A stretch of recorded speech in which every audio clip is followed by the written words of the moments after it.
$300 of tomatoes, gone in 1 week. And I didn't even know they were there until I set up a motion camera and watched the footage at 2 in the morning. Most gardeners think they have a slug problem or blame rabbits. I did too. Then I hired a professional exterminator who showed me something that completely changed my approach. He didn't use any traps, didn't set any poison. He just walked around my property for 20 minutes with a flashlight, examining evidence I'd been walking past for months without noticing. He pointed at droppings and told me they were 3 days old based on texture. He showed me fresh gnaw marks that proved rats were currently active in my shed. He found grease marks on my fence showing their exact travel routes. Within half an hour, he'd mapped my entire rat problem without a single piece of technology. Before we dive in, if you're tired of losing your harvest to pests and want real solutions that actually work, hit that subscribe button and turn on notifications. I share techniques like these every week that save gardeners hundreds of dollars and countless hours of frustration. What I'm about to show you isn't the typical advice you'll find online. These are professional exterminator techniques that cost nothing and require no special equipment. Just simple detective work that tells you exactly where your rats are and where to focus your efforts. I was composting wrong for years, and it was a rat magnet. Every online article says, don't compost meat or dairy, but they don't explain the real issue: surface composting.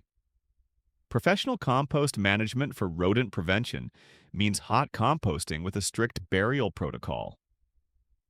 I switched to a 3-bin system. Fresh food scraps go into bin 1, buried immediately under at least 12 inches of brown material. Dried leaves, shredded cardboard, wood chips. Not on top, not 6 inches down, 12 inches minimum in the center of the pile. The pile needs to reach 140 degrees Fahrenheit to decompose quickly and reduce odor. I bought a compost thermometer, $10, and turned the pile every 3 days to maintain heat. Hot, actively managed compost doesn't smell like food to rats. It smells like decomposition, which they avoid. After 3 weeks in bin 1 at high heat, material gets moved to bin 2 for maturation. After another 3 weeks, it goes to bin 3 for finishing. This system eliminated all rat activity around my compost within 2 weeks of implementation. The key was burial depth and temperature management. Surface composting is just feeding rats. Alternatively, I know gardeners who stopped composting food scraps entirely during severe infestations. They switched to burying scraps directly in their beds under 1 foot of soil, which worked but was more labor-intensive. Others use enclosed tumbler composters with locking mechanisms that rats can't access. Choose the method that fits your situation, but understand that conventional open-pile composting is an open invitation. Go outside right now with a flashlight and check your garden perimeter. Look for holes, droppings, gnaw marks, and runways in the mulch.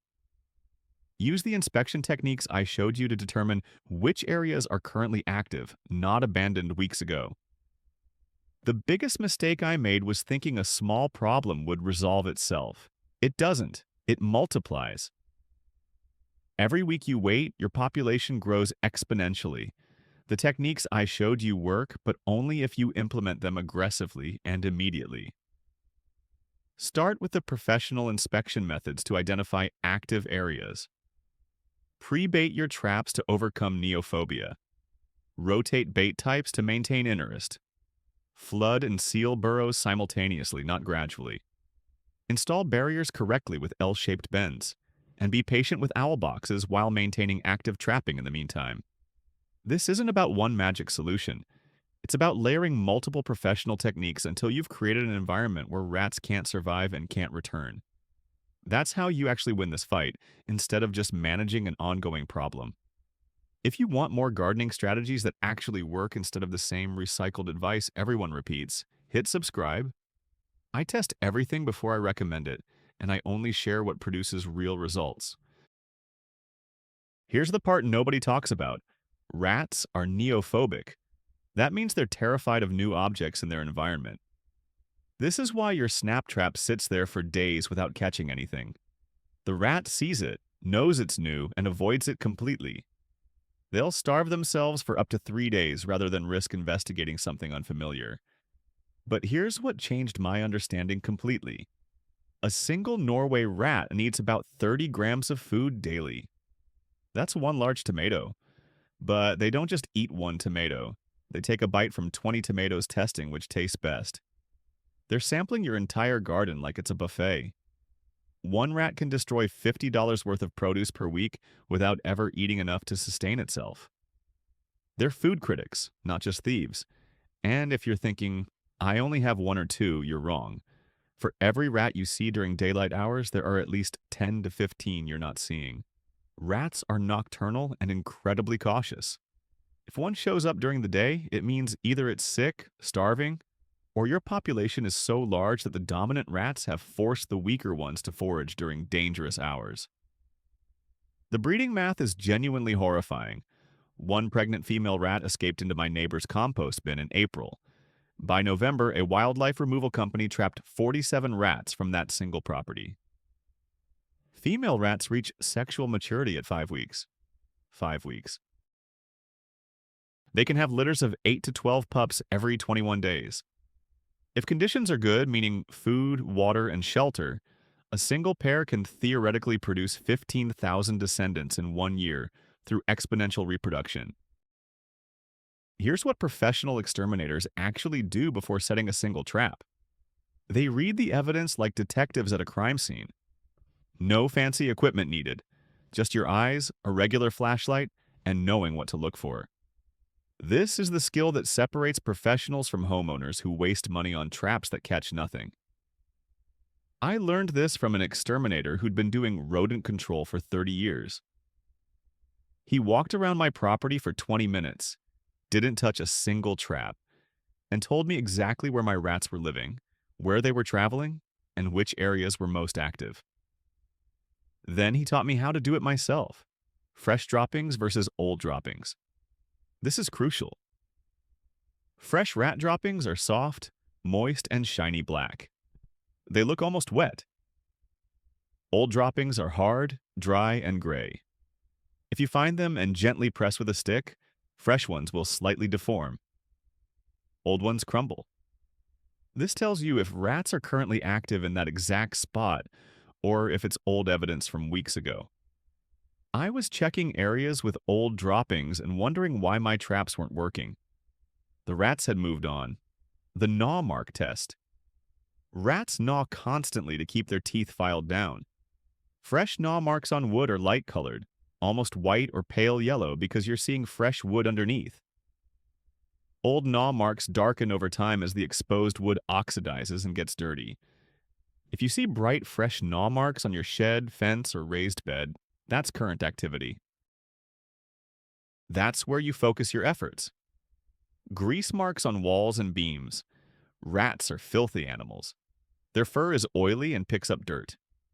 When they travel the same route repeatedly, they leave dark, greasy smudge marks on surfaces. Look along your fence tops, on exposed beams in your shed, along the foundation of your house, and on any pipes or poles they might climb. These marks show their highways.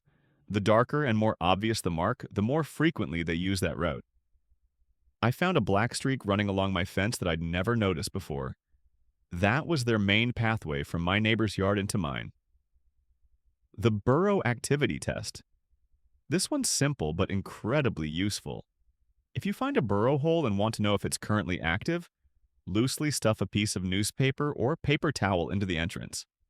Not packed tight, just loosely placed so a rat could easily push it out. Check it the next morning. If the paper is gone or pushed aside, that burrow is active and being used nightly. If it's still there after 3 days, that burrow is abandoned. I found 8 burrows around my property. Only 3 were actually active.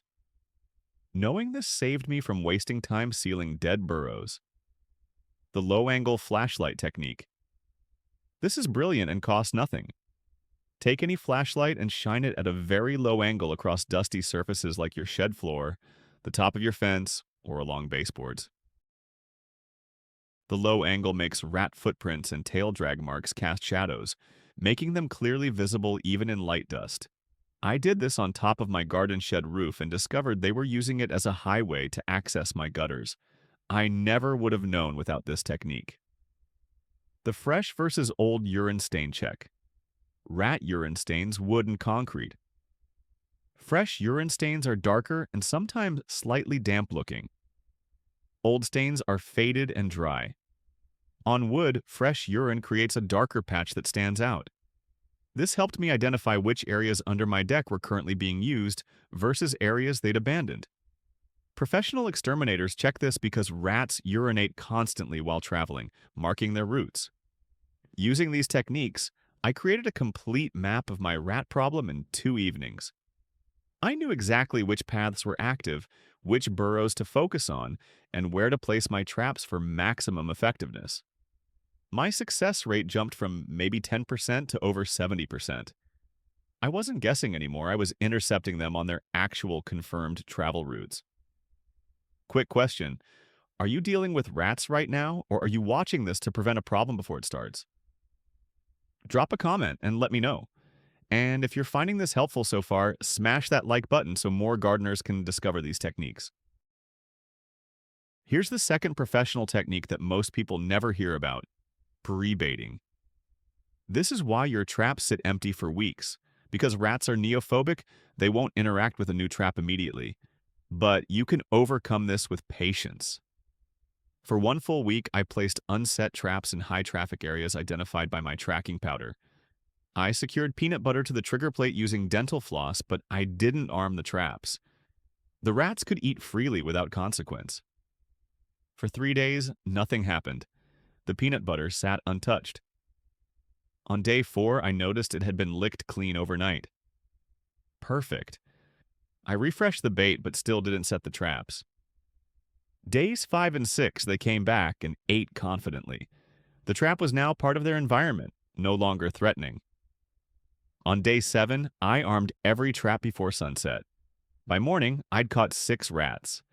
6 from traps that had been sitting empty for a month when I tried the conventional approach. The difference was trust. Once they associated the trap with free food and safety, their neophobic response disappeared. This works even better if you're using enclosed bait stations. I bought tamper-resistant bait stations, required if you have pets or kids, and filled them with non-toxic bait for a week first. Just peanut butter mixed with oats or bacon grease on bread cubes. Let them get comfortable entering and exiting the stations, then switch to lethal bait or place snap traps inside the stations. The catch rate is exponentially higher. A professional exterminator told me about trap spacing density that never gets mentioned. Most people put out 3 or 4 traps and think that's enough. For serious infestations, you need 1 trap every 6 to 8 feet along active runways.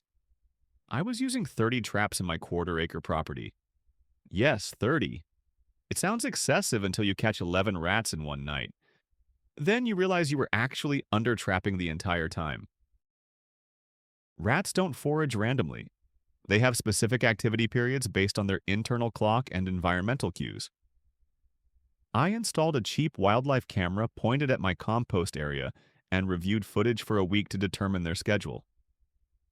What I learned: peak activity occurred between 11 p.m. and 2 a.m., with a secondary spike around 5 a.m. right before dawn. This information was gold. Instead of checking my traps randomly throughout the day, I began checking them at 6 a.m. and again at 9 p.m. Why? Because rats are incredibly smart.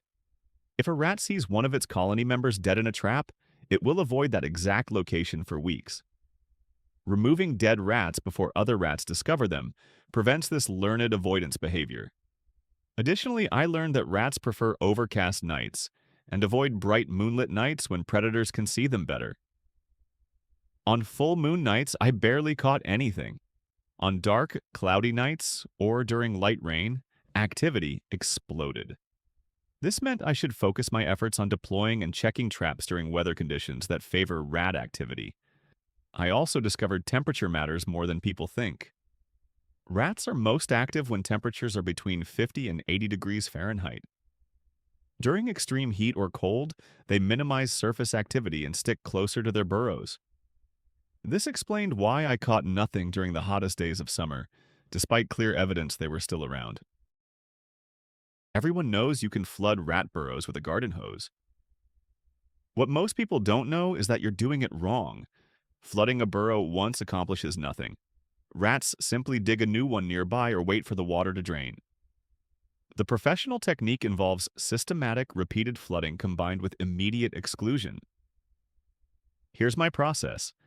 I identified every burrow entrance on my property using the paper test I mentioned earlier to confirm they were active.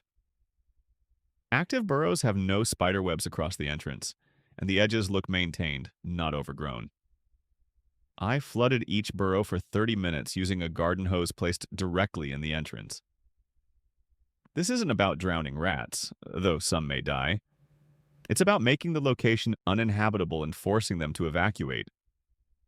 While the burrow was flooded, I prepared steel wool and expanding foam. The moment I turned off the water, I immediately packed every entrance with steel wool, then covered it with expanding foam, rated for pest control. The regular stuff from hardware stores won't work because rats chew through it.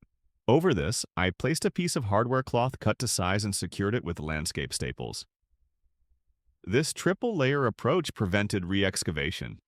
But here's the crucial twist. I did this to every burrow on the same day.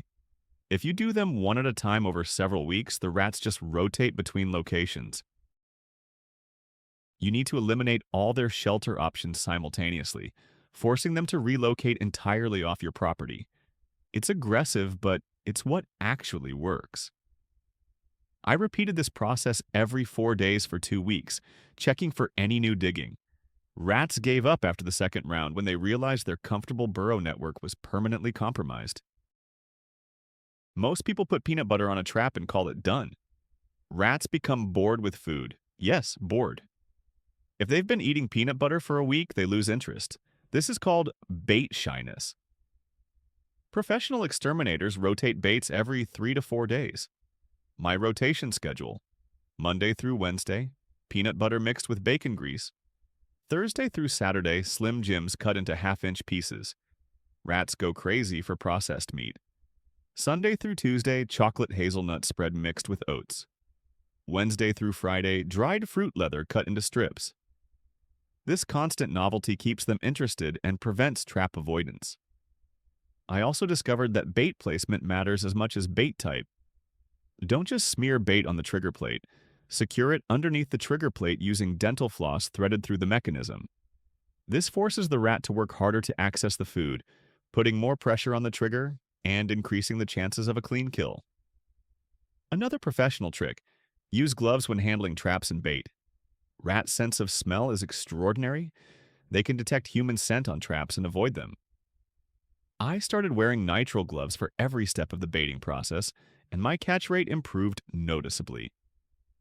By the way, if you haven't subscribed yet, this is your reminder. I put out videos every week with proven gardening solutions, and you won't find this level of detail anywhere else. Plus, check the description below for a complete list of all the products and materials I mentioned. Everyone says, use hardware cloth. Almost nobody explains the proper installation technique. I learned this the hard way after rats chewed around my first attempts and got back in. For raised beds, here's what actually works.